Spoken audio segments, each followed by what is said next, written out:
Listen. Eats.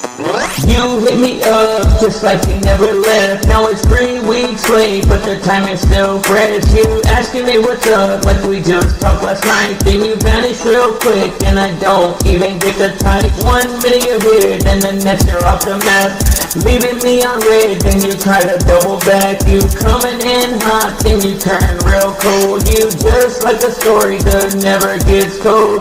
You pop up just enough to mess with my head, sending me a hand 2 a.m. and then you're off to bed. Every time I think that you finally moved on, you back in my DMs acting like nothing's wrong.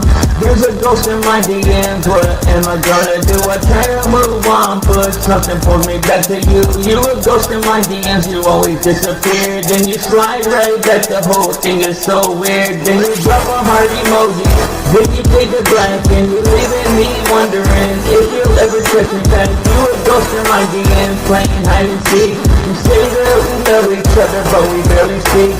Send a pic, no words, no clues, and turn around and that's brand new. No more questions, and you send replies. When you finally hit me up, it's a big surprise. I try to ignore, but it never holds. I find an excuse when that screen light's gold.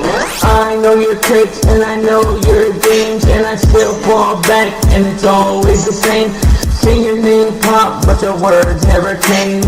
Feels too crowded, but the love ain't the same. The blue light shadows on a midnight screen. You a ghost in my DMs, and you live in my dreams.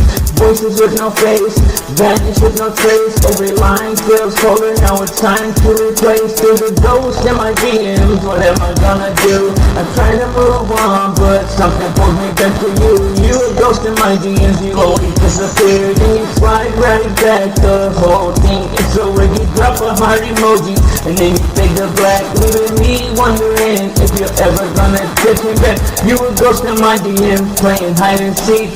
You say we love each other, but we rarely speak. Cards in the chat, memories on read. Don't talk now, but the silence still bleeds. Digital echoes can't still the sound of a ghost in my inbox trying to spin me around. You there when I scroll, you there when I call. Present in the shadows with no life at all. Typing like you name me, then you fade away. Every word feels colder than yesterday. You a ghost in my DMs, haunting me deep. Promises you made, but you really couldn't keep. You a ghost in my DMs, you always disappear. Then you slam right back like you've been right here. Then you drop a heart emoji and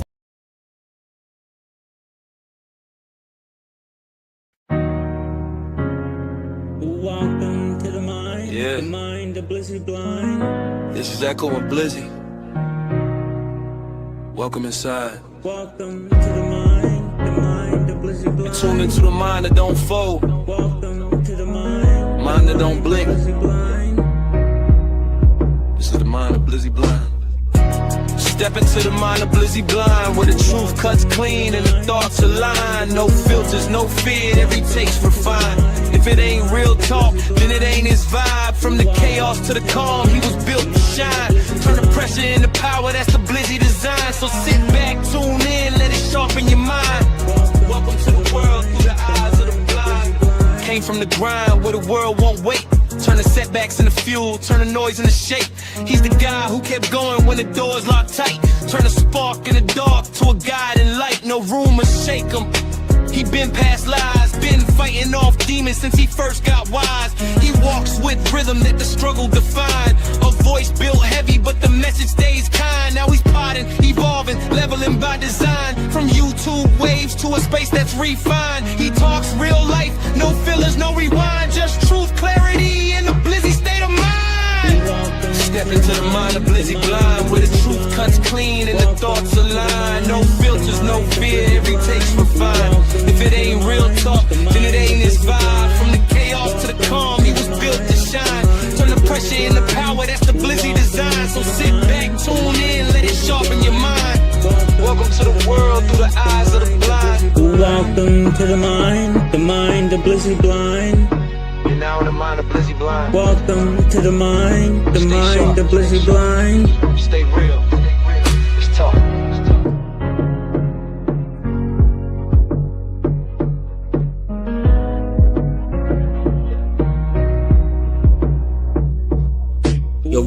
yourself a seat, maybe grab you some wine. Yo, what it does, YouTubes? What it does? Salute to you guys and welcome in. My name is Blizzy Blind. I am your handsome mustachioed host, and you are right on time.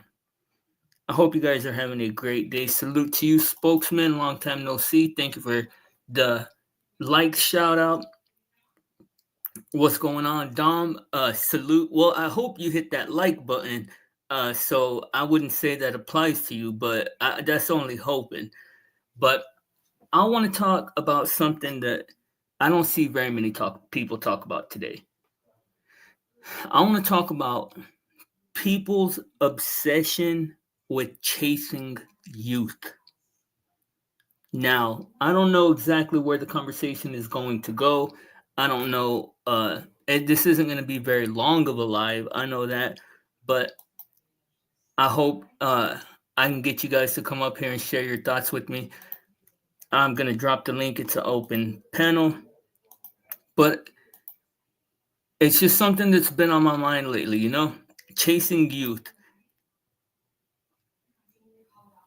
What's up, broski? Salute and welcome in. Yeah, I hope, like I said, I hope that doesn't apply to any of you guys because I hope y'all did hit that like button.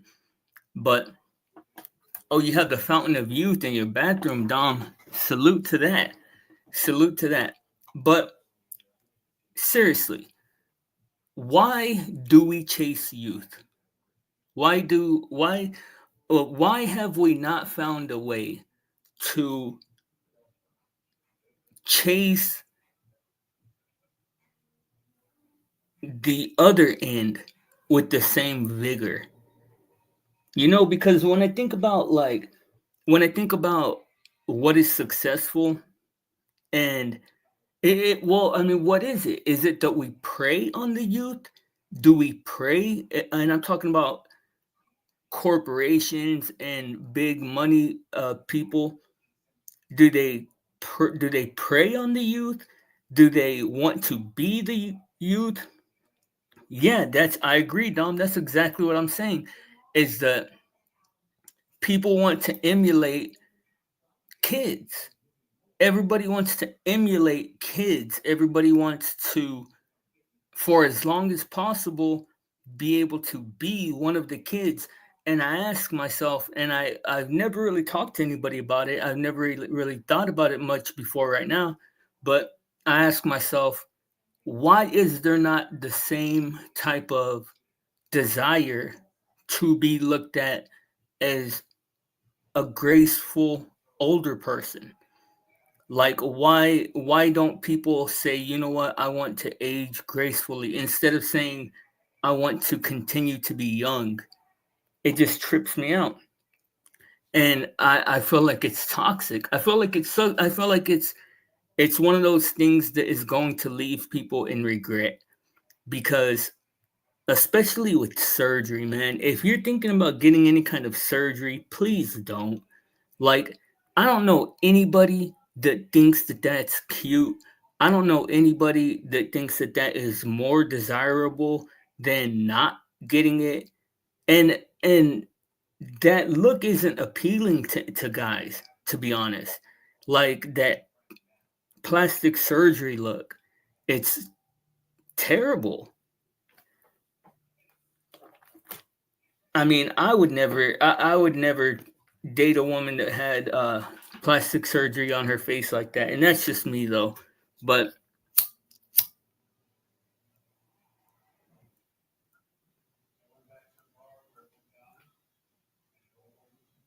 I can't speak for everybody. But I do agree. I agree that people struggle so much with aging gracefully, and I don't understand why. I don't understand why it's so hard to be okay with who we are, who you are, who I am as a person. Like, what is it that drives that thing in us that we're not okay with ourselves? And how much does that affect our lives? When I think about it, shoot, not so much these days. Now I've learned to become okay with myself. I've learned to accept myself for who I am. But there was a time when I would do anything to escape who I was. Like I wouldn't, I could, was incapable of seeing myself for what I really did, who I really was. And hello, Rich, hello, Arishal. Salute to you and welcome in. I'm Blizzy Blind. Do you have any thoughts on people chasing youth? That's what we're talking about today. People chasing youth and it's a goal that's unreachable is the thing. Like if you have a goal that is reachable, that's one thing. Like if you are wanting to be a millionaire, you can still always do that. It may be tough, it may be difficult, it may be you might have to cut all the meat out of your diet and eat salads for the next 10 years, but it's possible to do. But when you're chasing youth, it's an it's an impossible goal. You're not ever going to, and the more that's one of those things that the more you chase it, the further away from it you seem. Because when you look at a woman or a man, even you see that this is one of those gender topics in a way because guys don't struggle with the same things that women do. But for women specifically, the more that you look young, the more that you try to look young as an older person, the more that it works against you. And for guys too, like when a guy's older and he's trying to dress like a young kid and like wearing young kids clothes and stuff, like it just looks silly. Welcome, Don. Hey, Blind. Great topic, by the way. Thank you. You have any thoughts? Oh, me without thoughts? Does the ocean not have water? That's why I like having you on. Shoot, you always have something good to add to the conversation. Well, I guess long as I'm hearing you, what comes to me is there's many variations of what people think youth is. Some of it is the image. Some of it is wanting to be more carefree. Think about people in the age when they're teenagers. Not all, but quite a few of them. It's a lack of responsibility in those ages. Sure. And again, when I said earlier, aging gracefully, I could use a different word, acting accordingly to your age. There are certain things expected of us when you look at when you reach a certain age. But people are trying to fool that. They think if I dress a certain way, I can trick other people or themselves to thinking that they're youthful. Youthful a lot of times it's an internal thing. You meet that 80-year-old that they still got a lot of energy in them, and they don't see themselves as aging. I agree. And I guess you're introducing levels to the conversation because I was thinking more along the lines of just the way the people try to appeal to the younger audiences, like when they create content and stuff. But what you're saying is a lot more of a layered thought that makes a lot of sense. Oh, it is. I get, a lot of us wear our personas. So like I said, if they think they look a certain way, and of course, for a lot of us, for myself, I've already lived certain ages, 20 or 30. So once you get older, a person might say, but I want to look the way I did when I was 20. I said, is it realistic? The ones that somewhat look similar to what they looked at a younger age, either they have the genes for it or they put a lot of effort. Yeah. Exercising, eating diets. If not, eventually it'd be like leaving a fruit outside. It's going to start aging. Yeah, dude. One of the things that came to mind when I thought about this was there was a time when I was talking to this girl, dude, and she was bad, bro. Like she was so bad, and I had known her for like about maybe 6 months, maybe even a year, and I never would have thought that she had any kind of plastic surgery or anything. And one day I was like, dude, your body is so banging. I was like you don't haven't gotten surgery or anything, right? She's like, yeah, of course I have. And I'm like, what? And she's like, I've had my boobs done, I've had my butt done, I've had a tummy tuck, and I'm like, what? And it hit me like she must have spent like $100,000 on that, and for what, you know? They've done studies. Actually, no, they've actually talked to people that are surgeons that do cosmetic surgeries. And what some of them have actually mentioned is no matter how much they've done surgery, more times than not on women, the women will still feel that they're ugly because you can't really Yeah. tap into that thought process. Not the physical part. The physical part, obviously, a person can look at the outside and say, you looked attractive before and you still look attractive now. But for a woman and a man sometimes, you think about a lot of men that go to gyms, that's usually insecurity being pushed forward. Well, There's, do you think that's body dysmorphia that pushes people to do that? I would lean more towards insecurities, but yeah. Well, and I was talking more about the surgery, though. Yeah, yeah, the gym and stuff. I definitely agree. It's insecurities. But what's crazy is like, because I really, when I found this out about the girl, like I really dove deep into my mind and thought, would I like how much of a difference would it make if she wasn't this pretty? And I was like, not that big of a difference. Like I would still feel the same way because I really liked her attitude and vibe and stuff. And it seems kind of like a waste of time, in my opinion. It can be, but if they could do surgery, I think they probably do to a certain point. If they could make somebody taller, people would actually might pay the money to do it. Yeah, some people would. I wouldn't. Again, men usually use different things to make themselves feel good. They'll surround themselves with nice cars, Yeah, careers, and all that kind of stuff. Again, I'm just using the word. I think we're trying to mask that insecurity. yeah. Opposed to just taking for what it is. I said, okay. And when you start talking to other people, do you have insecurity? Sure, I do. I just don't spend a lot of energy trying to pretend that I'm secure. Exactly. That's a very good point. When I was young, Dom, I had an accident where, and you can't really see it now because it's healed, but my face was scarred really, really bad. And when I got to like the third grade, I had the opportunity to have like some kind of surgery. And by that time, I said, you know what? Nah, like if people are gonna like me, they're gonna like me. And I feel like that set the stage for my whole life with me not being insecure. You know? Yeah, you need some sort of. It's like people that have been bullied. The ones that do overcome all of that become strong for it, and they can almost. I'm not saying they would do it. They can almost thank the person that's bullying them. For some people, they might Yep. have say, "Listen, blind, you have such a characteristic now to your face. What are you talking about? I got a scratch." I say, "Yeah, but it's a characteristic." Yeah, that's exactly what I was told. That really made me okay with it was that it gave me character. And I didn't know what that meant at the time. But looking back, I realized that it's all the things I went through that did develop my character. You know?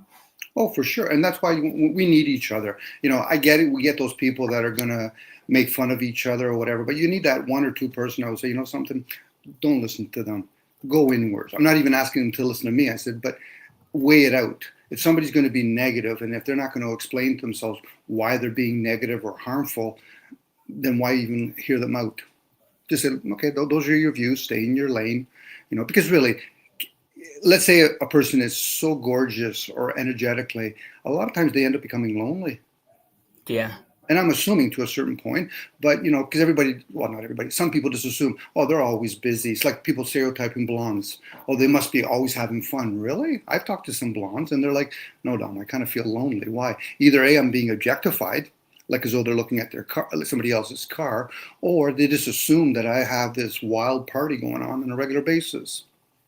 Yeah, and I've been in a few situations where I've been objectified, and I never thought that it would be something that I said I didn't like, but it is something that feels very vacant, very empty.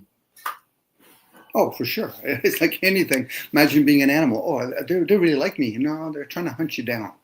Yeah, yeah, exactly. Yeah, And it's the same thing. It's different, I guess, blind. If the people that are participating have both know they're playing a certain game, I'm coming, like say they're going to a club. If the people that are all involved know that, oh yeah, we're trying to meet each other, we're trying to hook up or whatever. But if a person's just going there to dance and not realizing guys or other women are looking at you because one thing they want to do is have sex with you, I'm like, oh, okay. But that's not what I want to do.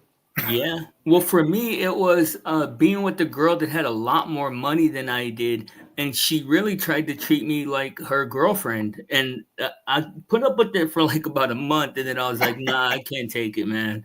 Were you eye candy for her? Yeah, yeah. Crazy, right? Well, it happens. It happens. You just got to experience it. If guys ever really want to know how it is when guys like look at women like and just don't let up, go to a gay parade. You'll see how other guys look at Yeah. other guys like, oh yeah, like that guy looks yummy. I'm like, excuse me. That's so true, dude. That is so true. And it's like, dang, I never thought I would feel like that, but I'm like, hey, I'm a person. Like, like, Look at the sensitive guys. I'm a person. yeah, for real. And But all it's my true. friends, dude, all my guy friends were like, oh, that's because she was pretty and everything. But it's like, bro, you don't know until you experience it. It's not as fulfilling as you would think it is, you know? Another example, blind would be, and for some of the guys that whether they're macho or whatever, you ever been on a job site and you feel like you're just a number to another guy? Yeah, yep, yep. I'm replaceable. I say, yeah, but where's the treating me like a human being? Damn, you're just another number. I said, well, I won't be lasting here long. Yeah, well, that's why that's things like that are why I feel like I have squandered a lot of my opportunities because I've always managed to be a standout. Like I work very hard to do that, but not as hard as some people work just to keep up. It might come a little bit more naturally for you, blind. You Yeah, know, it has. I mean, throughout my life, I haven't really done a whole lot of things that I don't excel at, but I've squandered a lot of it. I'm not gonna lie. well, I guess it's like women or men that are born in either attractive or maybe silver spoon. If they're taught to be respectful to other people, to me, that's an amazing quality because you get people that Yes. are born rich or attractive and they abuse it. No different people that are born poor and ugly. Well, you know what I think? I think the intelligence and attractiveness is linked. I think that like people that are more intelligent are going to be more attractive. In many ways, and not just physically. Yeah. Yeah, because So like you could be very attractive. Go ahead, Lynn. no, I was just gonna say like they used to say like you're one or the other, like either you get the smarts or you got the beauty, but I think they actually go hand in hand. It can, and the ones that are able to do it, all the power to them. But there's some people they might not because when I say attractiveness, it could be that energy. You just know certain people are attractive. Like say physically, there are certain features that people are attracted to. What I mean? It's Yeah. like people could say the same thing about even animals. They might be more attractive to a certain type of species opposed to another, and not for sexual purposes, but for energy purposes. Well, do you think animals have that same type of energy, or do you think it's only sexual? Well, I'm pretty sure people that have dogs or cat, they know the cat comes to them. It's not trying to hump you. It's No, really, no, but can one animal appreciate another animal's beauty, you think? I would think so, yeah. Again, we could play with the word beauty. Like, what are we talking about? Internal beauty, external beauty. If we're talking about external beauty, we could probably see patterns in it, like more with the senses. When it's internal, you would have to go inwards and just say, something tells me that person's they're attracted to each other. I just can't point at it. Oh, well, that's a good point because cats and dogs sometimes like love each other. So Mhm. like they're tapping into something internal, right? I would think so because again, it's I had this this recently on another panel. How do we know when we call something like in this case a cat or a dog? Do they know that they're a cat or a dog, or are they just picking up energy through sound? Yeah. Like Yeah, they don't know what we're talking about, probably. you probably have experienced it. You meet somebody, it was a quick kind of look, but there's a part of you inside of you is like, I got to look again because something's telling me we're pulled to each other. Yeah. Well, that's how you know a chick is feeling you. If she looks at you and looks away and then has like can't help herself but to look back at you, like you're like, yep, I got her. Sometimes it's not just about the opposite sex. It's just like a buddy. You just know that guy's a good guy. You just Yeah. know. And you maybe you can confirm it with habits such as the way they dress, maybe their tonality. But once you get to know them a little bit better, said, my first impression of you is exactly what I'm getting of you now. Well, I have actually have the opposite experience with that in the sense of people that I have a really strong dislike for in the beginning. Even you, Dom. No way. No I way. Hold time out. You didn't get out of here. Seriously? I swear, bro. Did you take a number? Did you take a number? Huh? Did you take a number? Right. But it wasn't a personal thing because I had yet to talk to you. And then when it's crazy because when I feel like that about somebody, it's usually because they're intelligent and because they have they stand on their own square. You know what I mean? Mm-hmm. No, And I at first, get it. that makes me feel like I don't get along with them. But if I give them a chance, I always come back around to those are the people I get along with the best. Well, I usually come across to a certain point publicly that either I'm aloof or and I've heard recently people say that, might have said, you come across as a know-it-all or what was the other word? Anyway, when it comes to me, I'm like, it might come across that way, but that's not my intent. Yeah. Like I said, once you get to know a person, especially it's like more in a private matter, or when you've lived with a person or you've been around their energy for a while, it's like, that guy's a right guy. Dom, you're being clever. I said, oh, finally you figured it out. Take a number. Good night, spokesman. Salute. And you're right, Dom. That's exactly kind of the way that I felt, and then I realized that wasn't what your vibe was. You just you know what you know, or like you're not allowing people to change your mind about things, and that's what a lot of times what people want to do. Well, that's usually reverse psychology. Like for me, I'm not interested in changing people's perceptions. What I'm trying to do is just share awareness based on my perception. Now, when somebody says, Dom, you're projecting, there you go. You figured it out. Yeah. like I'm not going to lie to anybody about that. It's just, I get it. When I'm sharing out loud, I'm the one that's being really the receiver of it. Whether or not other people want to hear me, it'd be nice if other people hear me, not really focus too much if they agree or disagree with me per se. But a lot of people, not a lot of people, but some people, they might turn around and say, well, Dom, but are you sure you don't agree? I said, I'm not the one that's saying the word. You hear people when they say, Dom, I agree or disagree. I'm like, how important is that to you? Yeah. I might say things like, it resonates with me. At that point, I'm talking about my gut. It might resonate with me. I might have said, okay, I've heard other people talk about this kind of stuff. So there might be some similarity or patterns to it. But I think what happens, Blind, a lot of us have been conditioned thinking that there has to be an answer or right or wrong kind of basis. Yeah, I agree. And I was like that in that mindset for a long time until I realized I'm not expected to have any answers. So I'm wasting my energy by trying to think that I do, Well, and then that ties back to what you were talking about, the youth. Do you get people in a small moment of saying something harmful to another person? It'll be no different if you molested them, opposed to if you don't have anything positive, especially when most people are trying to lean towards positive. Only a certain person at a certain stage in their life will entertain the negative energy, the shadow self of them. So most people want to hear what they want to hear. So if you're not willing to share compliments to somebody, whether it's true or not, then don't say nothing. Yeah, and in Spanish, I don't know if you're aware of this, but that's what no me molestas means. It means like what you're saying, like to put like negative on somebody. What's It'd be up, like, Killshot? Is that the Killshot, homie from my first days here? Is that you, Killshot?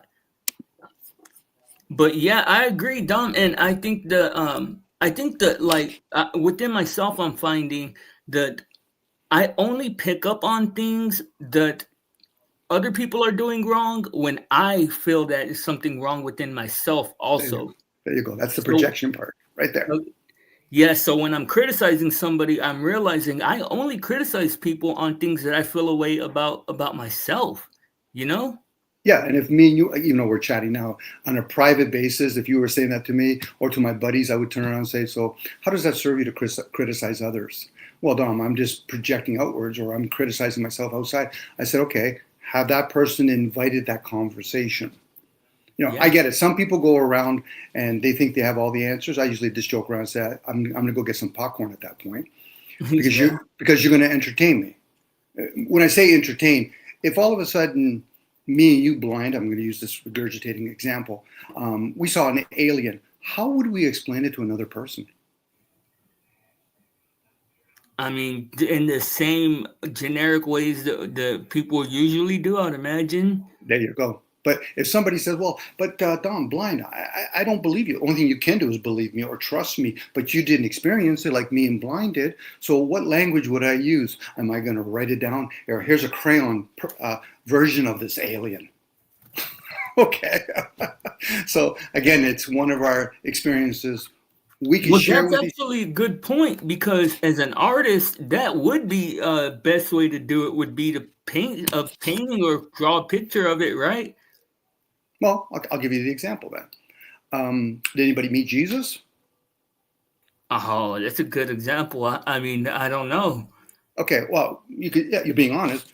Now, if most people admit it, well, no, I haven't. Okay, so you're basing it on a story that was written. You know anybody that actually wrote that story that's still alive, which nobody is? That's trustworthy that we could say, okay, we didn't see it firsthand. And obviously, we're reading it from a book. What is that, 10th hand? Yeah. That's the telephone game that people talk about. And some of it can be useful though, right? It can. The teachings is valuable. It's just that when people put the name on top of the name dropping, oh, I know Socrates. No, you Yeah. don't. Well, Socrates didn't write anything supposedly, but did you meet Plato? I guess back to the youth part, it's the old concept, the eye of the beholder. Yeah. If you think you're beautiful, and a person could turn around and say they're beautiful, and then some people could turn around and say, yeah, but you're not really physically beautiful. Yeah, that may be true, but in my little world, I'm beautiful. Okay. Well, that's I actually think that people should operate like that. Should For the or that's what they just do. okay. There's a Just limit. asking. Like there's a limit because you can enter the realm of delusion also, you know? Hmm. But I It's think advisable. Sorry, no, it's advisable if we were sharing with each other. But if somebody wants to say, Dom, I'm beautiful, and we both, me and you, blind, don't realize, well, I've seen beauty before. Who am I to tell them? I might ask questions cleverly and say, are you sure you're beautiful? Yeah, well, how do you compare yourself to this picture, to this other person? If they turn around and say, well, that's not beautiful. What do you mean? Their nose is too big. They're too tall. At that point, you know they're probably going to nitpick to reinforce that they think they're beautiful. Let them be. yeah. Yeah, I agree. I agree. And I mean really I measure everything against how it negatively affects other people. Like when I talk about morality or ethicality, I Mhm. measure it on your effect on other people, you know? But the question for you, blind, is: are you staying in your own lane while you're doing that? A lot of times no. I mean, a lot of times At least you're honest about it. At least you're honest about it. I'm like, holy smokes, Blinds is having a picnic over on my side of the fence. yeah. Yeah, there are times when I will venture off into other people's lanes, but I really try to minimize my effect on people. I'm there to just spew my opinion and get back into my own spot, you know? So true. How I don't agree with anything this guy's saying. Number one, There you if go. you actually study the words of okay, we'll say allegedly Jesus Christ, but does it really matter who wrote the words? The thing is if you read Marcus Aurelius, like you said earlier, Plato, uh, if you read all of these ancients, and then you compare what you're reading out of uh, Jesus Christ, Jesus Christ, the readings are the most moral of anything ever written by humanity. And the idea to think that these people lied is fucking crazy. That's not what he's It's saying. almost, well, no. To say that he didn't exist is to say that they lied. That isn't what Outright. he's saying at all, though. He said, you saw how you said Marcus Aurelius. What he was talking about, and correct me if I'm wrong, Dom. You were just saying the way that people appeal to the authority of these people is incorrect, or like it's a bad idea. I came in late. Is that what he was saying? Is he didn't exist, or there's no evidence? No, he wasn't saying they didn't exist. He was just saying that people will attach something and try and make you believe that it's so just because that person said it. I don't think it has anything to do with just because someone said it. I think it has mostly to do with the content itself. But let me ask you this, Toxic. Do you think that Jesus is the only person to string together the words that he said? Is the only person in history to string together those words? No, those were the disciples, which probably were not named the names we've been given because of the Council of Nicaea. So Then we why don't really know their real names. So there's definitely some issues with the Council of Nicaea and the King James Version. So do you see the way that why aren't any of these other people referenced? And I'm a Christian. What do you mean believe other in people? Jesus Christ. These other people who might have stringed together these same thoughts. Peter, Paul, those guys? Anybody. Have you ever thought of something that was profoundly considerate or nothing that moral? I don't think any human in history has put together anything with that level of morality. Okay, what do you think about that, Dom? Well, first, hi, Toxic. How you doing? Hey, what's up, Dom? Yeah, I'm just chilling. There's a lot to be said about spoken work opposed to the written work and what it does to the hemispheres. This is why when people of old used to do oral teachings, because you would embody it like a mantra. The written work now is, are people aware? How is it when you read it from left to right or right to left, like a scroll form, like a book form? So now what I was sharing earlier, I can't confirm if a guy Jesus exists or not, but I know there's been written works based on his name. Same with Socrates, Aurelius, as you were talking about it. If it serves a person by listening or hearing those teachings, all the power to them. But at the same time, what people end up doing, they end up worshiping this kind of stuff. So somebody will say, Dom, I went to university to learn philosophy about Socrates. Philosophy is about the wise, not about Socrates per se. The teachings of Jesus is love thy neighbor. In a conscious state, you're not outside. So then who's your neighbor? And this is where people talk about body consciousness. Like, I'm all for Christians if they're valuing Christ consciousness. You're developing. That's another thing. We talk about Billy Carson as a good representation of this idea of Christ consciousness. That's not what it's about. I mean, there's an aspect of that, sure, but to really think that anybody's achieved that level, maybe Buddhists. Maybe. No, but isn't that the goal as a Christian? It's a goal when you start developing your emotions and your intellect. Those are ages, by the way, stages. Between the age of 7 and 14 is for the emotions. 14 to 21 is usually the mental part. Now, well, I do want to say something else. You were talking about people being beautiful. You talk about 7 to 14 there. You mean to say that babies aren't beautiful? The first 0 to 7. What? 0 to 7 is the physical development years. Well, I know, but I mean, like, even if you look at a fat chick who on the babies outside, are ugly. when you talk about ugly, no, hold on. Go ahead. There are people that are physically unattractive, but babies are physically unattractive. Babies are ugly, bro. Well, I'm talking about the little. I'm not talking about the red little devils that come out of the vagina. Those aliens. I tried to think about, like, okay, I imagine myself as the first caveman to ever see a woman. I'm like, oh my God. And then I see the vagina and I'm like, oh, what can I do with that? And I figure it out, right? And I think it's great. But then 9 months later, fuck, the bitch gets fat. She gets moody. She's asking me to go kill fucking dinosaurs.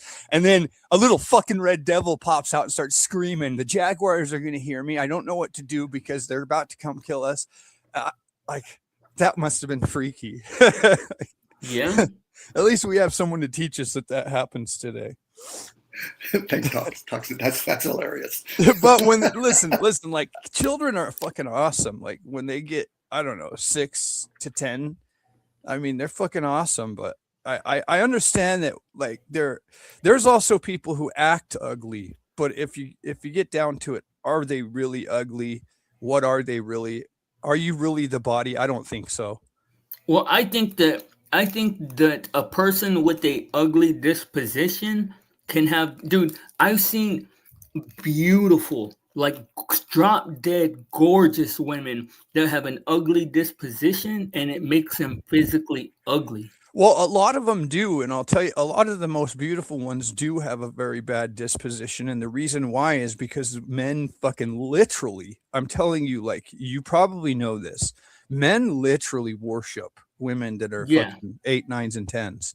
Like for sure. they'll get on their fucking knees and bow to their fucking feet. And here's the thing: you look at the situation like Erica Kirk. She's a complete fucking narcissist. She's a sociopath. If her husband actually died, if this whole thing, I'm not saying it was fake, I'm just saying if it was, it explains every single issue that everybody's having with the assassination. I'm not saying that that's what it is. I'm just saying it would explain why Erica Kirk isn't sad. It would explain why she pretended to cry. That was my biggest issue, is when she spoke at the funeral and said, "I forgive you." That little thing crumpling up her face like a scrunchy hair tie. That's not crying, and it's not going to convince me of not crying. If she was simply not sad, I could think, okay, you're doing something performative and you're speaking at a funeral and you put on a face. That's totally acceptable. Why you wouldn't show emotion when you stand up and talk, especially if you've been doing that for decades. But what's not acceptable is when you pretend to fucking cry. I mean, even when I was 5 years old and my baby sisters were little, they did better jobs of pretending to cry. But did it fool me? Fuck no. Did it fool my mother? No. She'd say, "You want something to cry about? I'll slap you." I just wish someone was up there on stage with Erica and told her that. Bitch, you want something to cry? Bam! Now cry. But what I'm saying is, beautiful women are used to literally getting away with murder. And I'm not just talking about, metaphorically. I am talking about metaphorically, but also literally. There are cases where they get away with murder because, number one, they're Yeah, women. Number two, they're beautiful. look at what's her name? What is her name? The one that killed her daughter. Oh, I don't remember that. I don't. There's so many that killed their daughter, man. No, this one was like the biggest case on earth, dude. Did she get away with it or something? Yeah, she duct taped her and put her in the trunk, and then the grandma got in the car and said, Oh, you mean the chick from Florida that got off Yeah. scot free? Casey Anthony. Casey Anthony, exactly, yeah. That whole thing was fucking weird, bro. She got away with it. Yeah. And it's because she was beautiful. Dude, like that's the thing. I don't think she was beautiful. She was a 6 at best. No, but a lot of people did. And then there's the sensationality or whatever, sensationalism of it all that ups the excitement factor, and people want to root for these people. Dude, well, that's a good example that you brought up, because she's only like a 5 or a 6. And there's a lot of evil people in our society, dude. Yeah, and here's the thing. When women are that beautiful, but a 6 can get away with murder. So I mean, imagine what a fucking 10 can get away with. She wasn't a 6. She was like a 9, dude. Come on, dude. Seriously, bro. You really yeah. Because the 10s, like what people on these red pill channels call 10s and stuff, don't even exist in real life. They're disgusting. But I'm telling you, living in Hawaii, you'll change your point grade. If you live in Hawaii for a couple decades, these girls that go to the beach do not wear makeup. They don't look like those sluts that the red pill call 10s. If you look at all these red pill creators' girlfriends, they have those fucking like OnlyFans girls that paint their face and get fucking lip fillers. That is disgusting. Well, that's the whole thing. That's the whole thing, is that like it's, to me, in my opinion, the more kind of like a quote unquote girl next door look that you have, the more attractive you are to me, which means no makeup, no plastic surgery. Yeah. None of the extra shit. Well, eyeliner is okay. Like that's about all you'll see on the beach in Hawaii is they'll wear eyeliner, because they can go in the water and it doesn't fucking get all over their face. but they don't wear the rest of it, you know, no fucking skin tone shit. They get a suntan. Okay, But so it does going back make to them what we're narcissists. Like, going number one, they turn into narcissists and sociopaths. true. Well, It's I think that insane. like I think that if a chick is good looking, dude, she has like a 80% chance of becoming a narcissist by Oh, the time yeah. she's like 15. It might be more than 80, but here's the thing. I think it might be they get narcissistic from the way men treat them. Yep. And then if they're models or they get in music videos or whatever from being sexuality, you know, they then become sociopathic because they start craving money. When you start going for money and that starts becoming your main objective, and you're willing, like in modeling, the shit that they have to do to get promotions, you know, to get up, and you know, it's insane. It's on a level of they have to sleep with people. I mean, think about Eric Weinstein. You know, like imagine the girls that actually made it into his movie business, like that Or one. Harvey Weinstein, you mean? Yeah, Harvey Weinstein. Sorry, Eric. Oh God, Eric would be so pissed if he heard me say that. But you see, and going back to what we were talking about earlier too, I think, bro, I think the hardship is a part of development that Oh is yeah, essential. a And hardship gives you what is it? Empathy. for chicks, dude, it means letting up on some of the simping. Like you can't. I believe in simping for a chick that is yours. But I think that if a chick isn't yours already, bro, then you should treat her like you would treat a guy that you don't know. You Well, know what I and mean? that means that you're an asshole. And I'm going to tell you something that I've learned over years. You probably know this because you know me a little bit. I am really good at being an asshole, but it's like cynical comedy. I can tell you this whole idea. Some people say like if you be an asshole to a chick, it works. It does. It's crazy. I just And treat them like I don't know them. I don't give them any special treatment. well, if I don't know somebody, I treat them like an asshole. Like women come up to me in the airport often and ask me about my facial tattoos, but they ask the dumbest question. They always ask, "Is that a tattoo?" And I smart off to them every time. What do you tell them? I tell them, "No, I just really like Halloween and I paint this on every day." And they're like, "Oh no, it's a tattoo." And then I say, then I ask them, "Why are you talking to me? I look like I was born in a prison outhouse." And they're like, Huh? I could be a bad person. They're like, "Oh no, you're not." And I'm just like, I think they're insane because like men don't approach. Well, sometimes like square dudes, they'll approach me and then introduce me to their kids and their wife. I don't smart off to them though because you know around their kids and wife, I'm going to be cool. But and men don't walk up and ask, "Is that a tattoo?" Men walk up and say, "Hey, dude, what do your tattoos symbolize?" Which is crazy. It's a whole different thing. Like, and I think that comes to here's another thing where women that are beautiful get away with murder. When I started going to Australia, I was going to the backpacker hostels, and they have these fucking kitchens that are insane. I remember the first time you pay about $30 to stay there a night. And I remember the first time I saw the kitchen, I was like, I'm not paying $30 and not using that kitchen. So I looked up a good recipe. At the first one, I already had a recipe that I wanted to make. So I walk to the store, I get all my ingredients, I come back. When I start cooking, the fucking humble girls will ask me what I'm making. But when I'm done and I go sit at my table, the only girls dumb enough and fucking what would you call it, bold enough to walk up and ask me if they can have a bite off my plate are the beautiful ones. So I often find myself after I cook sitting down. I usually after the first time I only made 12 oysters, and man, when these two girls came and asked me for some of them, I wanted to say get fucked. I only made 12, but instead I gave them 2 plates, you know, and I think I had like 6.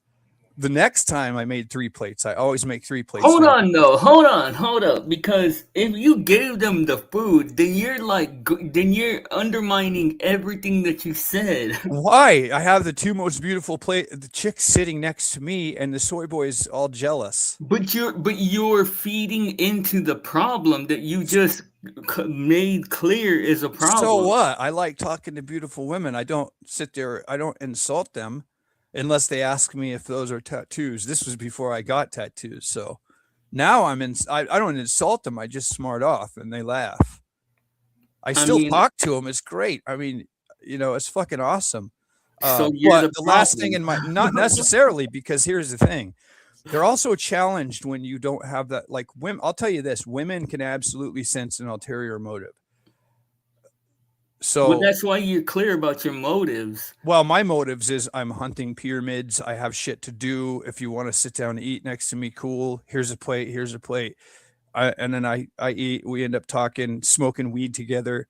But I have the last thing in my mind is shagging a chick that I'm not going to know next week. That's going to be back in fucking Denmark or Sweden. Like, what am I supposed to do with that? I've never been interested. I mean, I only went through a whole phase once in my life, and once I did, it was over. After that, I just have no interest in that. So it doesn't matter how beautiful they are. I'll sit and talk to them, and I think that's why they'll walk up to me and argue with me that I'm not like some psychopath or something. Like there's something they can sense about that, especially like when I'm in Mexico hunting down pyramids. Like I'm like on a fucking mission, and I barely have time to talk to. I mean, I'll talk to people, but I don't have time for anything else. When I go to Australia, I'll talk to people, and if they're doing something better than the plans I have, I'll drop my plans the minute they invite me with them. Like that happens quite frequently in Australia. They're like, "We're going to White Sundays." And I'm like, "What? What's that?" I'll go look it up on Google and say, "Holy shit, this is way better than what I'm doing." Yeah, I'll go with you guys. Hell yeah. So it's cool to hang out with beautiful chicks, but I mean, could you imagine fucking being in a relationship with one? I have many times. So have I, and they get crazy, bro. All chicks get crazy. I wouldn't say all of them. There's women that don't throw things and break shit. Shit, I haven't met any, or I mean, not necessarily throwing shit or breaking shit, but every chick that I've ever been in a relationship with always ends up having a crazy side. Wow, you must attract that because there are women. I mean, there's always a flaw in everybody. For example, I dated one that wasn't crazy as far as throwing temper tantrums. She was not someone who threw tantrums. So I was never like paranoid in my house that she would, I don't know, bang her head against the wall and tell the police I did it. Never had that problem. But the problem with her was she was the biggest fucking sociopath liar I ever fucking knew. And me, I'm like a human lie detector. So the minute she tells me a lie, we're in a fucking argument. Damn. Like I'm brutal when it comes to lies. I'm like, bitch, what the fuck are you telling me? That ain't real. Fuck you. You better change. And she'll sit there and lie it'll take me a couple weeks to get it out of her. I remember one time. I remember one time what has she told me? She told me that she had like millions of dollars in stocks that she inherited. I didn't believe it, but I didn't confront her about it. I just knew that it wasn't true. And so finally she's got her dad on the phone, and I say, "Hey, let me say hi to your dad." And she was dumb enough to give me the phone. And the first thing I'm like, "Hey, Dad, I got a question for you. Does she have millions of dollars in stocks?" And he's like, "What? No, she doesn't have a stock." And she's like, that was how I broke that lie. It was That's fucking brutal. hilarious. Oh, and she threw a fit right there and grabbed the phone from me, and like it was not good. But after that, like she dropped that lie. But I mean, think about that. That lie was something that went on for about a year. I just kept my mouth shut about it because I had no evidence of it. Was she like borrowing money off of you or what? No. She was just making all these fucking stupid plans that weren't going to happen, And I wasn't about that. Like, I already had pretty much everything I wanted. I mean, living in Hawaii, I had a cool view of the oceans. Got to see whales jumping. I got to see a boat run over a baby whale once. That sucked. It was funny because this one boat just got legal in Hawaii, and there was a big fucking controversy over it because they didn't want it running over whales. It was a certain kind of boat. I can't remember. It was really fast.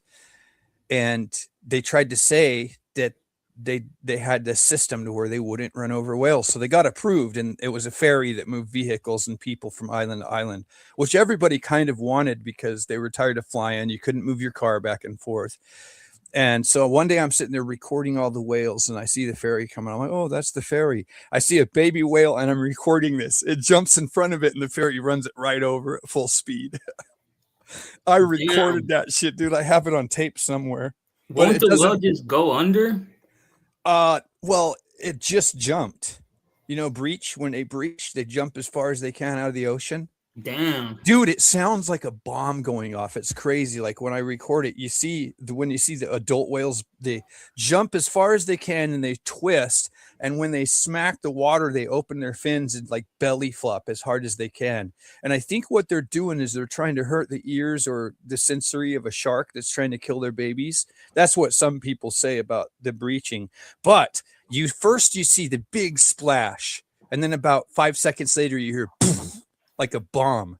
And it's crazy because you can see like how slow sound travels, because you see the fucking big splash first, and then you can count to a couple seconds, and then you hear boom, just fucking crazy. It sounds like a bomb. You could only imagine what it sounds like underwater. Then if you go diving underwater, you hear their little calls. It's scary. I mean, even though they don't bite or kill you, it's just scary to have something that huge come up next to you. That's crazy. Yeah. You never been out in the water, don't you? What's the name of the guy that's with us? Dom. Dom. So, Yes, what? what do you do? Where do you like? I don't mean like to dox you, but geographically, where do Toronto, you? Where do you Canada. live? Toronto, Oh, Canada. is that Toronto? So that's the East Coast. Kind of East Coast, but more southern. Yes. I heard you got beaches over there near New Brunswick that are pretty fucking cool. Oh, way on the east side near Halifax. Yes, no different. Oh, okay. Yeah, the ocean's on either side. We're surrounded by lakes. Oh, that's cool. So in the summertime, it's fun to go water skiing and shit like that. Some people enjoy doing that. I have a couple buddies that have cottages and they do that. What do you like to do? Are you a winter person? Do you like to ski or anything? Not really. But again, I have buddies that do that. For me, I like drones. I like that bird's eye view. Oh, that's cool. So you like to fuck with drones then? Sometimes, yeah. I've traveled myself too. That's why I said I shared with you. Thanks for sharing all of that. I've had a couple of buddies. They've gone canoeing, not canoeing. Yeah, I think it was canoeing actually, if I remember correctly. Besides those whales that you're talking about. Dude, I like drones too. I was pretty shocked when they started being used for war. Hell yeah, Palantir's fucking going crazy, bro. Yeah, yes, he was trying to.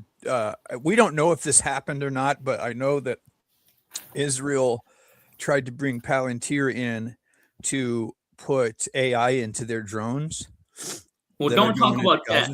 I don't want to talk about that. Well, I'm just saying I don't know if it happened or not. And so you were saying he's going crazy. Well, yeah, dude, putting AI into drones and letting AI make decisions is pretty crazy. Dude, they've already tested weaponized drones with handguns. Oh yeah, for sure.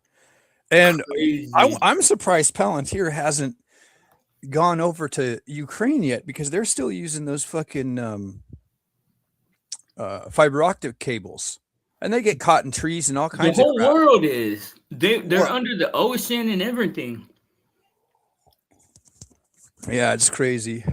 Like, that's the reason why I say, like, satellites may not be even as real as we think, bro. What? Satellites? Oh.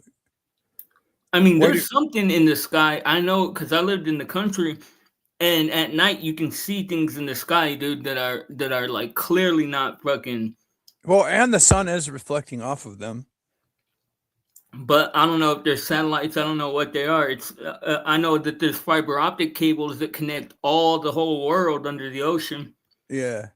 Yeah, that does make it weird about satellites. However, I have a satellite outside. I have Starlink, so it's definitely not that's attached. A satellite receiver.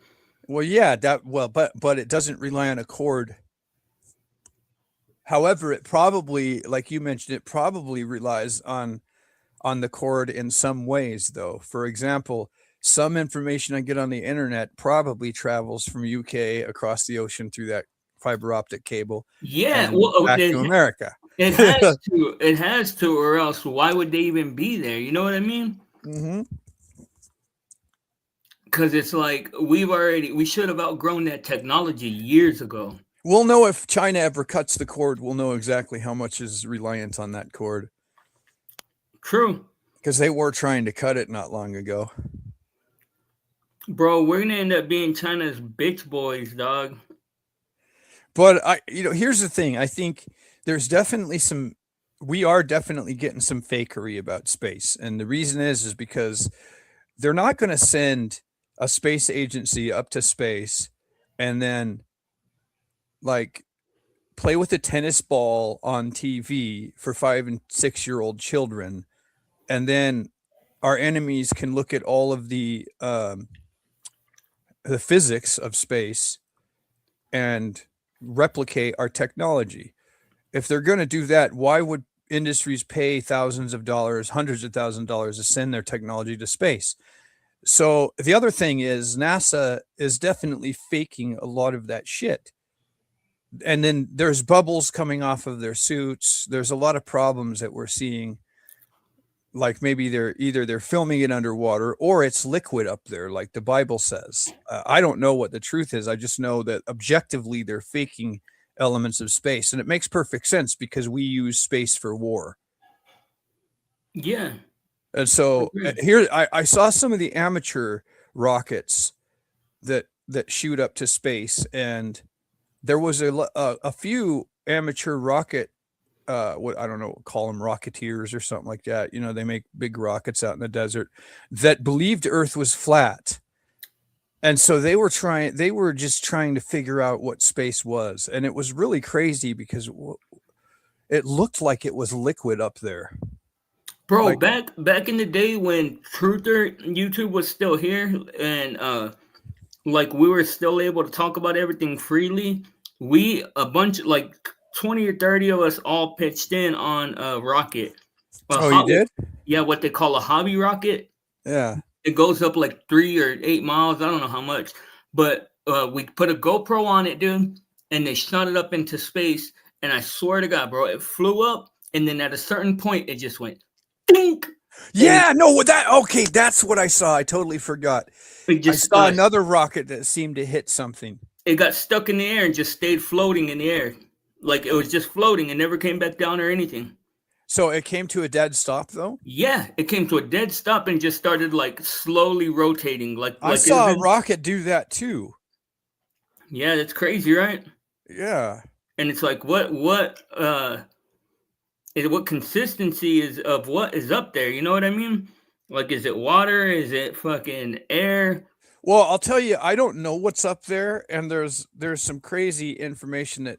All right, so the flat Earth thing, when I first learned about the flat Earth, it was the Flat Earth Society from, I believe, the 1930s. Yeah, but those. No, hold on. Let me tell you this, because this is an important thing that nobody ever discusses about the flat Earth conspiracy. So, having studied that around 2014 and 15, I started seeing YouTube constantly recommend flat Earth, flat Earth, flat Earth, flat Earth. And I ignored it because I was like, I already studied the entire history of the Flat Earth Society. Like, what the fuck is this nonsense? Like, but I immediately knew, because I was using YouTube constantly, I immediately knew that it came out of the blue. And as soon as it came back, it was just like constant in my face. So around late 2015, I decided to click one and watch it. And the first thing I realized was, number one, it dominated the YouTube algorithm. It came out of nowhere. And then number two, every single possible question, scientific rigor that you could ask was asked. This isn't something that one single person could put together. It looked to me like a team of propagandists put together. And there's a number of things wrong with the flat Earth map. For example, if you ever go south of the equator, in a flat Earth model, and I studied this because I didn't know, really. It came to a point where with all these questions, I didn't fucking know. I was like, wow, there's definitely problems with what we're being told. But my question was, is the flat Earth map plausible? Well, the fact is, it's not plausible because if you look at the flat Earth map, when you go south of the equator, the entire world gets almost twice the size. That means if you traveled to Australia, the day would be twice as long. So you're talking like 20-hour day and 20-hour night. And since that doesn't happen, it's still 12 hours and 12 hours, pretty much, give or take an hour. But it's still 12 and 12. That means the flat Earth model we're looking at is impossible, which means we've been given propaganda to misdirect us in the wrong direction about the legitimate questions that are asked about what we're being told. For example, why can you climb a mountain and put a marker at 7,500 feet and then travel 10 miles to another mountain, go up to 7,500 with a scope and see that marker? All their bullshit about like the water in the air makes a reflection, that's bullshit. For some reason, Earth is flat, it's level for massive distances. So we're in the least being lied about the size of it. There's a lot we're objectively being lied to. Like, for example, when you look across that river at, is it Chicago? They look across the river and they can see the city and you should not see the city. That one is explainable, but it's not necessary. It's possible, but I don't think it's plausible. What they say, like the waves off the water, refraction or whatever. Yeah, refraction. Okay, well, when you say that over water, okay, fine, I'll buy that that's possible. However, when you say that over land, get fucked. Like there was this guy that did that. So there's these massive mountains, like dormant volcanoes, like not Mount St. Helens. Dude, this was a whole movement, fool. Everything you're talking about, like I was there from the beginning. Like, yeah, so was I. There was a whole community of people. Like we did all these experiments together and stuff like that. Like we found out that in the sunlight, like let's say you're standing in the sun and it's 98 degrees. In the shade, it'll be 2 degrees cooler, so it'll be 96 degrees. Well, if it's nighttime and you're in the moonlight and it's 96 degrees in the shade, it'll be 96. I mean, it'll be 2 degrees hotter. So the moonlight is cooling. Is it? No, hold on. I think you got that. You probably didn't get it wrong when you first did it, but since it's been a decade, you might have just misstated it because it's not the shade. When you're in the under the moonlight, if you're in the shade, it would be 98 degrees. When you step out into the light of the moon is when it gets colder. That's what I just said. No, you actually said it backwards. You said no. I said if you're standing in the moonlight and it's 96 degrees, it'll be 98 degrees in the shade. Because the moonlight. Oh, no. Okay. That's what you said. Okay. The moonlight is cooling. So that lets you know that the moonlight is not a reflection of the sun like we're told. Because the sun's light is radioactive and it's heating. The moon it still could cooling. be a reflection of the sun, but the moon no, because it would be the same radioactive light. Depends on. Hold on. It depends on what this moon absorbs from the sunlight hitting. No, there's nothing the moon could absorb or do to make that light be cooling. Yeah, there is. Hell yeah. Like lenses can do that. No, bro, no. If it's radioactive heat or radioactive light, it's gonna be, oh hey Daisy, what's up? Salute and welcome in. Dang, that's crazy. I was just thinking about you and Killshot today, and then y'all both stopped by. That's so cool. Salute to you. Maybe I'll see you at Killshots later on. But who's Daisy? I don't see anyone came in your chat. Yeah, it's vibing with Daisy May. Why am I not seeing the chat? But if you take a mirror, bro, and you it'll be the same light intrinsically. Well, you know what's crazy is if you take you can't make a rainbow without a house without a terrarium. Yeah. You need to do it inside an aquarium. Isn't that crazy? All you need is a mirror. If you're indoors, you need a mirror. So I thought you needed an aquarium to do it indoors. You just need a mirror. Really? Mm-hmm. Well, how can you do it outside? Because there's something is a big mirror. Because there's a dome? Yeah, exactly. That's the whole question: is it what is the big mirror outside, or what's acting as the mirror? So that's what I'm saying. There's fucking legitimate questions, but both models. Then, and by the way, both of those questions they defeat both models. They defeat the sphere model and they defeat the flat model. So then, what the fuck are we? What are they lying about, bro?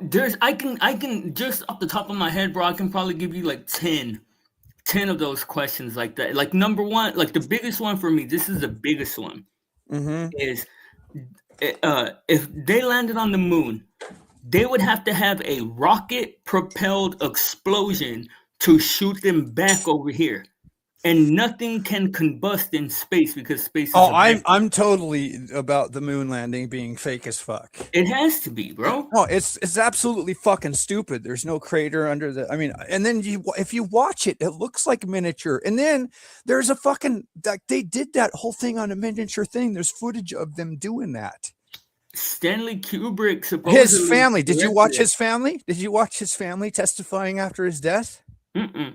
His family came forward and said he wanted them to let people know that he did make the moon landing videos. You see, I believe it. That's the most compelling thing I ever saw about Stanley Kubrick. And Stanley Kubrick had a whole bunch of occultic shit, dude, that would blow your mind. You're talking about, well, obviously, you look at his movies, but there's a lot of moon landing fucking symbolism in The Shining. Yeah. And remember that? That was incredible. There's some crazy symbolism in The Shining, bro. It's all about the moon landing. Like that bear that's giving that dude dome. Have you seen that? No. Dude, there's a part in The Shining where the mom is like walking through the hotel and she sees a guy in a giant bear suit slobbing down another dude, bro. And it's fucking creepy, dog. It's fucking creepy, fool. And the bear just looks over at her. It's like, what? Huh. It's a trip, dude. But it goes with it's again, it's more cultic symbolism. Eyes Wide Shut was a fucking trip. Yeah. And is Eyes Wide Shut with the rituals and shit? Yeah, well, when I went to the Freemason Lodge, there was definitely none of that weird, like seriously weird. Like Eyes Wide Shut is another level. But they picked Tom Cruise, and if anybody knows about secret societies, it's going to be Tom Cruise, right? Because he's Scientologist. Vanilla Sky was another one that had a lot of symbolism in it. I loved Vanilla Sky, dude. That was a great movie. I've never been. And by the way, did you know that Penelope? I don't know her last name now. Cruz? Yeah, that was it for a while. Did you know that she actually played in the Italian version of that movie? Did you ever see that? No. She played the same character. And I think she played the same character in the Italian version. Of Vanilla Sky? Vanilla Sky is a copy of an Italian movie, yeah. Oh, I don't know. I've never seen it. I mean, they don't have an English translation, so you got to watch it in Italian. But it's fucking cool. And Penelope Cruz me, Mario. Yeah, the same fucking Cazzo di Buddha. They see the same fucking... she plays the same role. Except... she's not a dancer like in Vanilla Sky. She's like one of those, what do you call those people that a prostitute? No, she goes to the park and she does that thing like are they called memes? Yeah. Where they dress up like a clown and they don't talk. They just do mimes. Mimes, yeah. She's a mime, is what she is in the Italian version. In Vanilla Sky, she's like a ballerina. A mime? If it was Penelope Cruz, yeah. Facts. And then it's pretty funny because I think the name of the chick is Sophia. If you remember Pulp Fiction, yeah, hell yeah. Okay, remember that woman that fucking God? What's the guy from Die Hard's name? Bruce Willis. Remember the chick that was Bruce Willis's girlfriend that was like a dumbass that left his watch at the house? I don't know. The one that John Travolta took on a date to No, Bruce, that's the black dude's woman. I'm talking about Bruce Willis's woman where he already has the motorcycle. He goes back to the hotel. He's got that girl with accent. I don't really remember.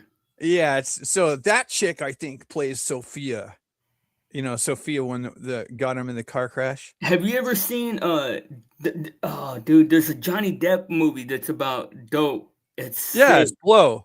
Blow, yeah. Yeah. You've seen that? Yeah. It's a badass movie, right? Yeah, I also watched the guy George, his interviews after he got out of prison. Oh yeah. He died though recently. Have you seen Donnie Brasco? Mm-hmm. Saw those interviews too. Donnie Brasco.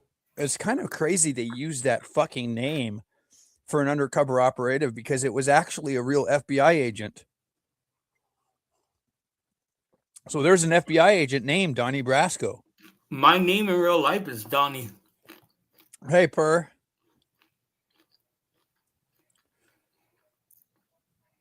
LOL or yo toxic. I just saw your comment on my channel. LOL, that video wasn't me. Huh? What? I don't know. I make comments on lots of channels. I don't recognize your name though, so That's Penelope.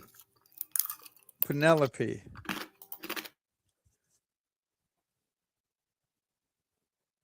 Oh, did you make a cat video or something?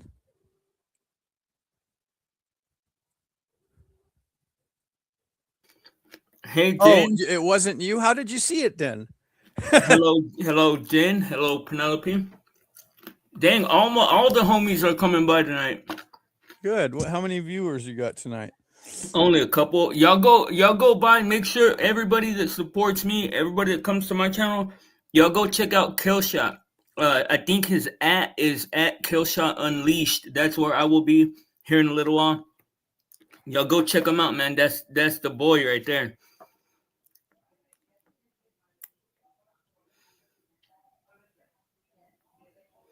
You left a square link comment on it saying how you assume I misunderstood you about diagnosing wrestler.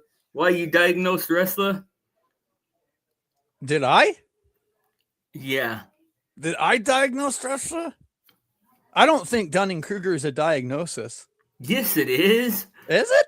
I'm pretty sure. I think it can be objective. I don't know. Yeah. It's a diagnosis, though. Not a for diagnosis. I mean, you don't go to a doctor and get diagnosed with Dunning-Kruger. Dunning-Kruger's a study.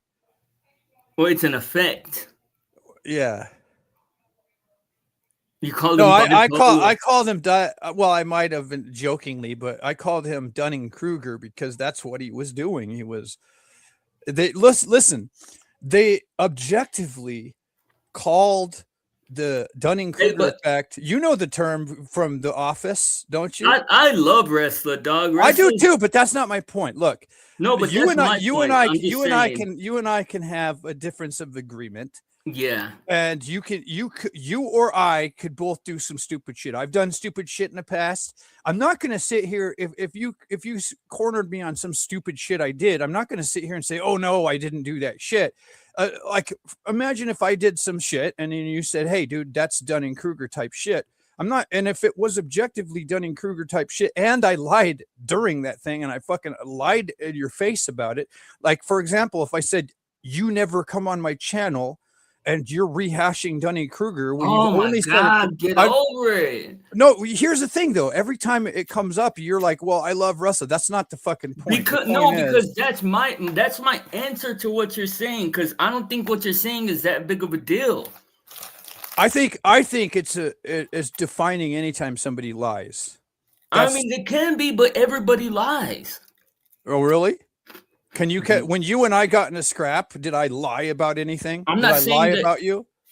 I'm not saying that everybody lies for the same reasons, but I mean everybody lies. I understand, but there's different levels of lie. When you lie about somebody else, and then you claim they have a different motive. Bye, Dom. Thank you for stopping by. Yeah, Dom. Nice to meet you, bro. Poppy, this is your square. What does that mean? But the thing is bro, I think it's a lot more beneficial to let things go. And, dude, I know, but it doesn't mean you can't talk about it, and you know. But then, how have you let it go if you still are bothered? It was brought up in fucking chat. No, And I but was I'm saying somebody in chat just come up and said I diagnosed him, and I'm fucking saying Dunning-Kruger is not a diagnosis, but what he was doing that night was objectively Dunning-Kruger, even to the point of calling something Meffler-Millen. oh Like, yeah, what the Dunder fuck was Mifflin. that? That Dunder Dunder Mifflin. Mifflin. Like, that came from The Office. Like, dude, are you going to quote Dumb and Dumber and then tell me it's not Dunning-Kruger objectively? So basically, you're saying that you're bipolar. Of course I am. I've been actually diagnosed with bipolar. Yes. And I'm supposed to take lithium, and I don't take that shit. Lithium? God Yeah, damn. lithium, dude. Fuck, that shit makes your mouth dry like you got a mouthful of fucking sand. That It's shit fucking powers horrible. batteries. Yeah, it's fucking great, dude. I can take the pills and like break them apart and pour some lithium on my desk and make me a battery. Hell yeah, bro. I'm a fucking battery expert. Lithium ion batteries, bro. Oh, like my all right. favorite. Hold on. Then let's talk about. Did you ever see that guy that was making the fucking what is it? It's not ferrite. It's God damn it, He was making graphene batteries that could charge in like 2 seconds. Did you see that guy? Did he died? No, but did you know a lithium ion battery will never, ever, ever be ruined? You can always recharge its spark, even if it goes completely dead. What? A lithium ion battery, even if it goes completely dead, you can always recharge it and restart the charge. Well, yeah, but dude, you got to listen, dude. This guy made these fucking graphene batteries, and him and the guy in Russia at the same time figured out how to do this shit. They were doing it on YouTube. So there was a YouTuber out of Russia and a YouTuber out of America that were making these graphene batteries that could charge in like you hook them to a fucking he would hook them to your car so that if your battery died in the cold, these things didn't get affected by temperature. So you hook them to your car and they can recharge off of the alternator in like 2 check seconds. this out. Back in the day, bro, you've seen the scooters that they have usually in places like downtown that you put your car, your debit card in. Well, back in the day when I was really, really broke, and I was out in the streets and stuff, I would take those scooters, I would jailbreak them. If you put $1 in it and start it, and then you take the SIM card out and put the SIM card back in, the scooter will stay on. And then when it ran out, once it ran out, dude, it has 18 lithium ion batteries in it. And I would take those 18 lithium ion batteries, dog, and make all kinds of shit with them. Like I would That's make fucking great, dude. Yeah. Wait a minute. Are you saying I'm square? I am definitely not fucking square. Like this bitch is talking about me. I am not square. I'm not even gonna tell you the shit that I've done in my past. Oh yes, Dom. I hope that we can. I do hope to revisit the conversation. How come I'm not seeing these fucking comments? Like Toxic came in like a wrecking ball. Have fun. Share about what the Earth surface is or is not. Yes, or what it might be. It could just be a bunch of marshmallows. It could be a lot bigger than we're being told. I mean, I don't have any idea. I have some educated guesses about things, bro, but I don't really know a whole. Dude, I wish it was the flat Earth map with the ice wall, and then you could get past it and have more land. That would be cool as fuck. Well, you know what I think is, I think that Penelope says, "Watch your mouth." She says she'll come up and wash it out with a bar of soap. See, squares don't do that. But what do you call it? Hope you saw it. Now, we used to use those for making shit. Removing what? Oh, but bro, I can show that ice wall map, dog. I have a map that I've created myself that shows how we're in parallel dimensions, bro. Earth is just it's the block universe, absolutely. Earth is just a dimension. It isn't a planet. It is, or I mean, I don't know. It may or may not be, but it's most certainly a dimension. I'm surprised at you, since you used to use a telescope, that you don't think that the light from the moon is the sun reflecting. Why is it totally? Why is the moonlight blue and the sunlight yellow? Yeah, my question. Well, why, if you put light through a laser, does it turn? When you put light through a lens, does it turn into a little fucking laser? Like, I don't know about any of that. Well, the moon is crystalline. But So where the are moon there is like lasers lens. or lenses between the sun and the moon? Huh? Where is there lasers or No, lenses? that's not what I'm saying. I think the moon itself is a lens because it's a crystalline. See, there's that. I mean, there's no evidence to would There make is evidence that it's crystalline. Yes. the moon is a light, bro. The moon is more high definition That's than anything. possible. No, that's possible, but the question is it plausible? Now, when you look at the moon as it moves, the light moves as if it's reflected from the sun. That's all I'm saying. But it's not reflected from the sun. It creates I'm not its own saying light. look, I'm not saying it's objectively. We're talking about a subjective. In my opinion, when the moon moves, if you took a fucking light and you shined it on a ball and you move the ball in front of a ball that's in the middle, the same pattern. So when the moon has No, these yes, patterns, I agree with that. And that's the only part that that's the whole exactly. eclipse. That's the only reason people believe that. But look, Mm-hmm.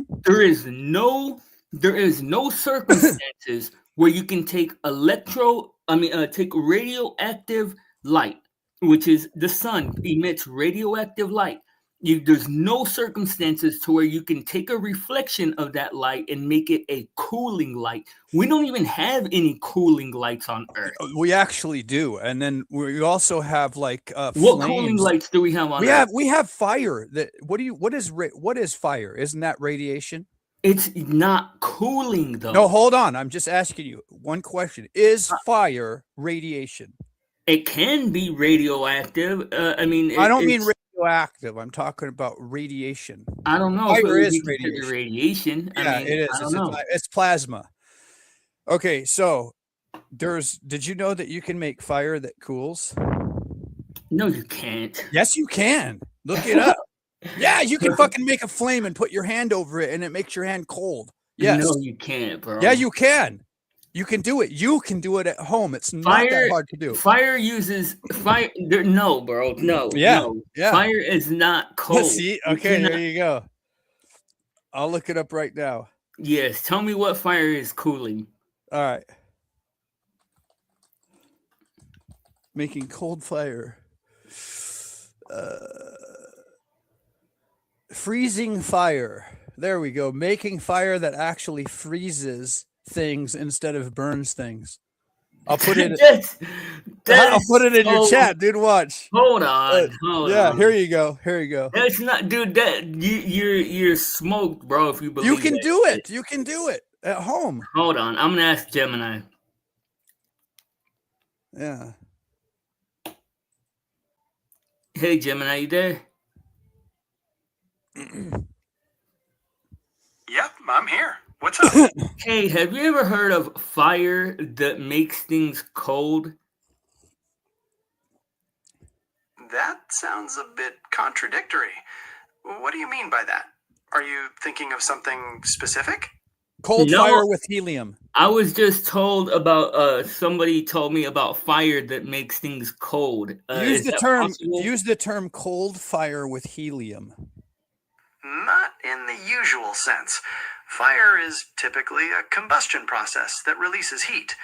Perhaps they were talking about something very specific or a concept that's Cold fire with helium. He said cold fire with helium. Ah, cold fire with helium. That might refer to different things, like maybe a very low temperature combustion or certain chemical reactions that don't produce the typical heat and light we associate with fire, especially when considering super cold helium. Is there something specific that was mentioned about it? No, but if there's a flame, then it's going to be heating, right? Am I wrong about that?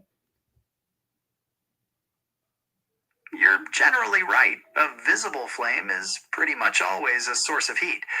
Maybe the cold fire was a metaphor or something theatrical that used substances. All right, watch. I'll use the same one. I'll use Gemini too. All right, let me ask you. I told you, bro. Okay, I'm looking at the Fire is like YouTube friction. tutorials on cold fire with helium. Hold on, damn it! It's not fucking working. Fire's like friction, bro. It's Hold on, always hold going on. to be hot. Okay, I'm looking at YouTube tutorials making cold fire with helium, and this thing produces a blue flame that freezes.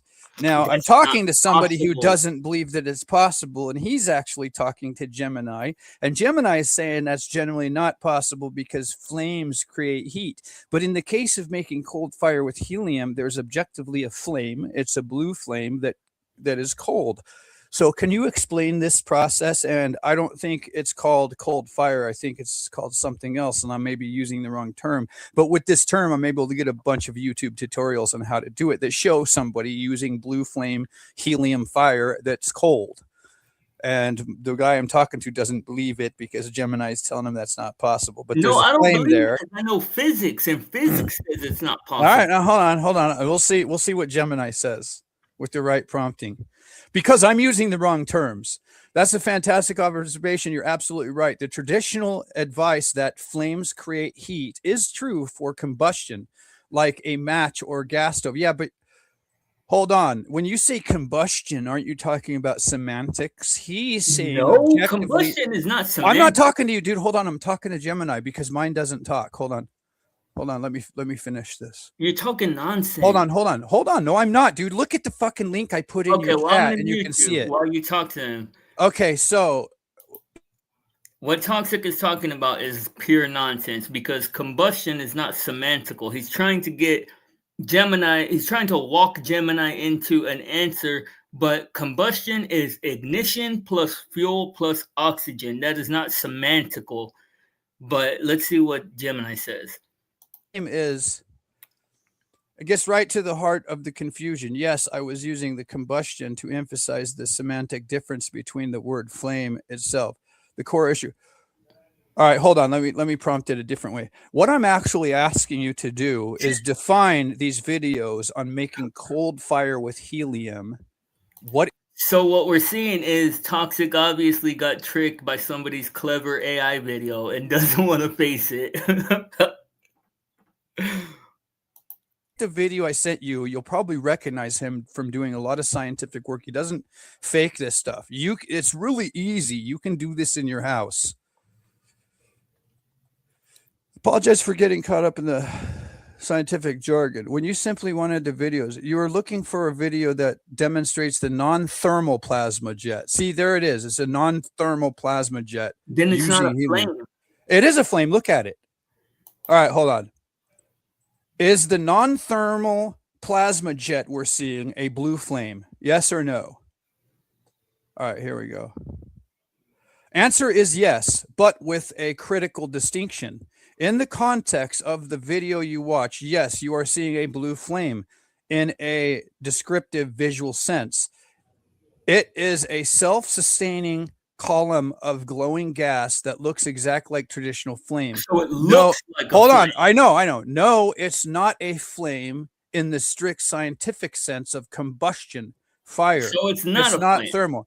Well, yeah, but I mean, when you look at it, you can obviously you're making a blue flame. You're But you see that says it's not fire, right? Fine, yeah, but it's like when you say it's not fire, it's a semantic argument, though. That's not semantics. That's what is fire. Fire is it since the beginning of creation? Is it plasma? Yes or no? Is And it if that's the fire? case, then fire being plasma. No, is it fire? It says yes and no. See? It says yes in one sense, but no in the scientific sense. That's No, correct. you You're see? hitting the core semantic and scientific debate. It gives you the closest possible answer. Is it plasma? Yes. The visible glowing gas column, the blue flame, is a stream of ionized heat. Okay, let's get down to the heart of it. You're talking about a chemical reaction. I'm is what having you're a debate with somebody that, and I'm open to his idea that I don't really believe the official story that we're being told about the moon.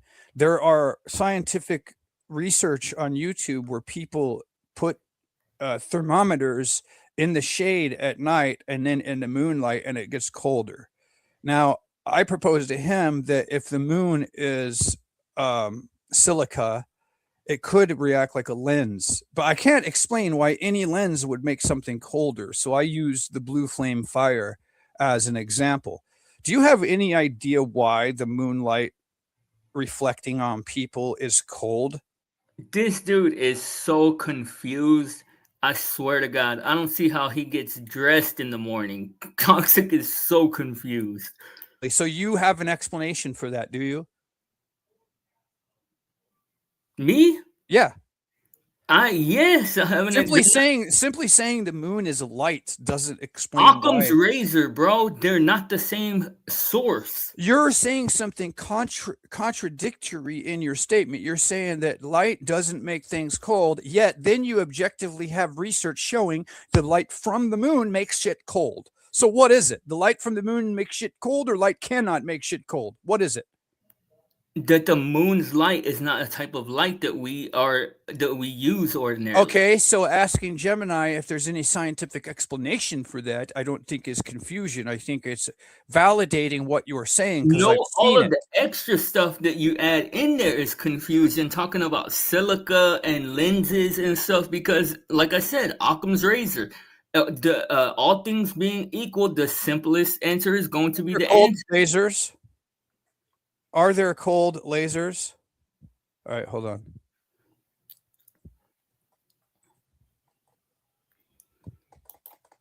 I think. Oh yeah, you remember that, Jen? What? The ice wouldn't melt. There was some snow that I lit. Ice wouldn't melt. Yeah. Oh yeah, the snow, like you can't melt it with the torch and shit. Yeah, there was a bunch of that. You did that yourself? Yeah. Okay, so there are cold lasers. I don't have no snow right now, Jen. Used in medicine. Look, I'm not saying that. I'm not. You can be. You probably are right in the fact that we might be coming up on the technology of what can emit a cooling light, but up to this point, we don't have very many explanations. Yeah, we don't have any explanations on things that emit cooling lights, and the moon. Yeah, we do. We have the cold lasers. Yeah. Well, I mean, that's not. I don't know about that. I've never heard about that. But I mean, like I said, we could be coming up on the technology, and it could be something recent. But I'm not very bro. This is all my knowledge is at least 5 to 10 years old, so I'm not very up to date on all this shit. Hold on. So, all right, hold on. Let me just ask it this: can you explain to me what the scientific consensus is on why the moonlight is cold? Let's see if it has a good explanation for that. That's the only thing I asked. Okay, the scientific consensus that moonlight is not cold. It does not possess a cooling property. Moonlight is simply reflecting the sun. That's fucking stupid, though. We've proven it. I've proven it time and time again. Okay, can you talk about the people on YouTube that make experiments objectively showing moonlight cools down thermometers? And don't consider the scientific consensus, because often the scientific consensus, for example, if you consider NASA scientists, a lot of them have access to classified material. Therefore, they often lie to us about technology. So I don't really want to consider scientific consensus because they are objectively liars. How's that? Is that a good prompt? You like that one better? Yes. That is an important distinction to make about the flow of information, especially when dealing with the topic. Okay, the videos you're referring to typically show a very consistent, repeatable result. An infrared thermometer measures a lower temperature on the surface exposed by moonlight than on an identical surface that is no moonlight shadow, or is a moonlight shadow. The core of the argument presented by these independent investigators, which challenges the mainstream explanation. The independent investigators claim, based on observation, the central claim is that here is the key points. Method: infrared thermometer readings. The setup: an investigator uses an intensive handheld infrared thermometer which measures surface temperature, not air temperature. The test: they quickly measure the temperature of the ground. And I don't believe that. They don't measure the ground, do they? No. I set a thermometer out in the moonlight and set one in the shade. Okay, these people are not setting the fucking thermometer on the ground. Again, I think you're arguing. Is the the laser shot thermometers. I used to use them at work. Like you shoot the laser at the ground and it temps the ground. But Yeah, that's not, here's the thing. These people know what they're doing. They're not measuring the temperature of the ground. Like my friend I'm talking to has done this experiment for himself, and he's measuring the temperature, the air temperature in the shade and in the moonlight, and you get a higher reading from the moonlight reflecting off no of the lower, thermometer. a lower reading from the moonlight. You get a higher reading from the light, right? No Because lower. it heat. No, don't. Aren't you saying the moonlight heats? No, Oh, it cools. Oh shit. cool. Sorry, you're right. You're right. I did it wrong. Fuck. Moonlight, and you And get ask it this. Ask it. What? Because it may be saying that the moonlight doesn't cool, but it's objective science that it doesn't heat. Ask it why doesn't the moonlight heat if it's a reflection of the sun? All right. All right. Let me do that. I saw hundreds of these experiments and trusted YouTubers that aren't lying. It's not cooling the ground. I mean, it's not checking the ground temperature, but the question I want to know is why doesn't moonlight heat if it's a reflection of the sun? Fundamental question that gets to the heart of the entire debate. See, there is a debate. The confusion arises because people often assume that all light transfers noticeable amount of heat, but the difference in power between direct sunlight and reflected moonlight is astronomical. The reason moonlight doesn't But it's heat, still powerful enough to light the whole earth, so that's bullshit. I know. Well, Let me ask if you my- reflect sunlight off a mirror, it still heats. Even Yeah. if you have a mirror that diminishes the sunlight significantly, Exactly, you and can they're still saying- measure they're the saying- heat with the They're saying the power thermometer. diminishes, but it's still bright enough to light up the earth. And you say the power diminishes significantly, which I agree with one exception. It still lights up the entire earth. And when these people pull out thermometers, they put it in the light, and the light is warmer. Or I mean, the light is cold. How the hell is the moonlight colder than the air temperature in the shadow? Okay, I'm gonna ask my Gemini too. All right, you do that too. Then I can hear it talk.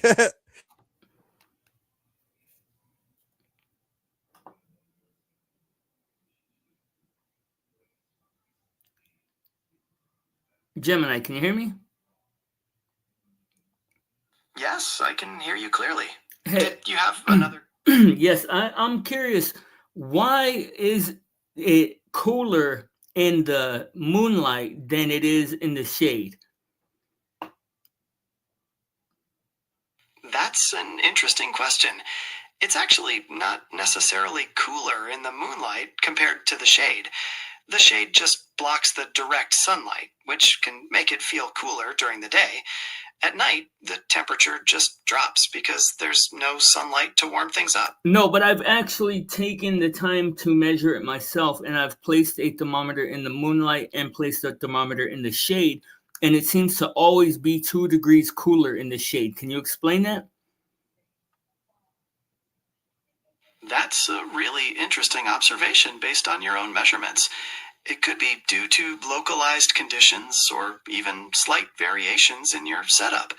Things like air movement or the materials around the thermometers can affect temperature readings. Okay, well, can you tell me why, if the moon is a reflection of the sun, then why is the moon's light not heating?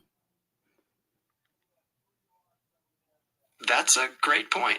While the moon does reflect sunlight, the amount of energy that reaches Earth is much too small to provide noticeable heating.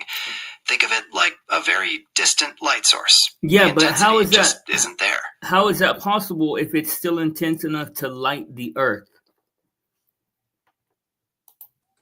It comes down to the difference in intensity. Our They're full of shit. Hold on, I got a better one. Civilian. All right, it keeps trying to use the scientific consensus.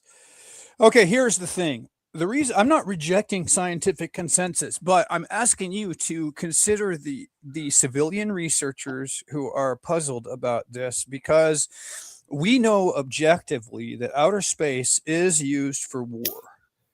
intercontinental ballistic missiles and all kinds of things that they wouldn't send people up to space and show a tennis ball floating in space for 5 and 6 year old children, because then our enemies could use the physics for their own development.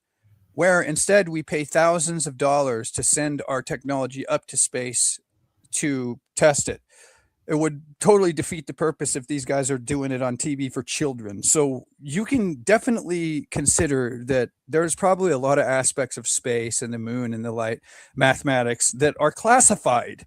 So I'm not rejecting the scientific consensus. What I'm saying is scientific rigor includes a process where you do a test and it's repeatable. When you see hundreds of YouTubers doing this test, thermometers in the shade, above the ground, so that they can test the air temperature, and then in moonlight, and the moonlight cools down. Okay. I have to go. Say bye so I can. All right, bye. Talk to you guys later. All right, guys. Sorry, I hate to just cut it short like that, but I got 30 minutes to go make it to Killshot Sting, and I got to get something to eat. But thank you guys for joining me, man. I love you guys. Remember, there's your side, there's her side, and there's the blind side. Blind side news. Y'all be good. I'm out. Peace.